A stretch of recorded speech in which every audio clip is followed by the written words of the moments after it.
దేవుడు వారిని ఆశీర్వదించి ఒంటరిగా ఉంచకుండా వారిని ఫలింపజేశాడు. దేవునికి స్తోత్రం కలుగును. ఎప్పుడు అది ఫలిస్తుందని బైబిల్ చెప్తుందంటే, వాక్యం అంటుంది, నిశ్చయముగా చెబుతున్నాను, అది గోధుమ గింజ భూమిలో పడి చచ్చిపోతేనే అది ఫలిస్తుంది. దేవునికి స్తోత్రం. చూడండి, ఒక మాట నేను తెలియజేస్తాను, మీరు కొంచెం ఆలోచించండి. ఇలాగా ఒకటి ఏంటంటే, ముఖ్యమైన విషయం ఏంటంటే, శ్రమ గురించి మాట్లాడుతుంది. శ్రమ గురించి ఎవరు మాట్లాడతారు? శ్రమల గురించి, కష్టాల గురించి ఎవరు మాట్లాడతారు? శ్రమ పడ్డవాడు, కష్టపడ్డవాడే తల్లే ఎక్కువ మాట్లాడుతూ ఉంటుంది. శ్రమ గురించి మాట్లాడతారు. శ్రమ కొంచెం ఎక్కువైతే, బహుగా శ్రమ పడ్డా నేను, నీకేం తెలుసు అంటారు.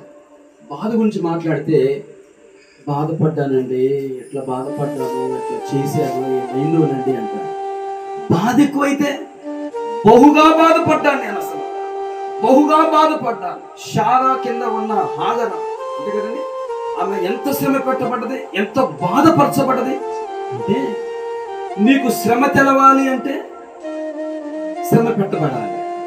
నీకు బాధ తెలవాలి అంటే, నోరు తెరవండి, బాధపరచబడాలి, బాధ పెట్టబడాలి. అవునక్క చెప్పండి. మా అప్పుడండి మేము ఎంత బాధపడ్డామండి అంటారు. మేమిద్దరు అన్నదమ్ములు, మా గురించి చెప్తున్నాం. మేము పెరిగి పెద్దవాళ్ళు అయిపోయాను. ఈ రీసెంట్గా ఒక 4 సంవత్సరాల క్రితం నాన్నగారు చనిపోయారు. వారిని ఇప్పటికి కూడా డబ్బుల విషయంలో కానీ, బట్టల విషయంలో కానీ, సరైన ఇల్లు లేదనే కానీ, మమ్మల్ని ఇంకా ప్రయోజకులుగా చేయలేదని మేము ఎన్నడూ కూడా వారిని ఇబ్బంది పెట్టలేదు మేము. ఎందుకంటే చిన్నతనం నుంచి వారు వరి పొలాల వ్యవసాయంలో నాట్లేయడం, కోతలు, ఈ విషయంలో ఎంత కష్టపడ్డారో మేము చూసాం. కలో గంజు ఎలా తాగారో మాకు తెలుసు.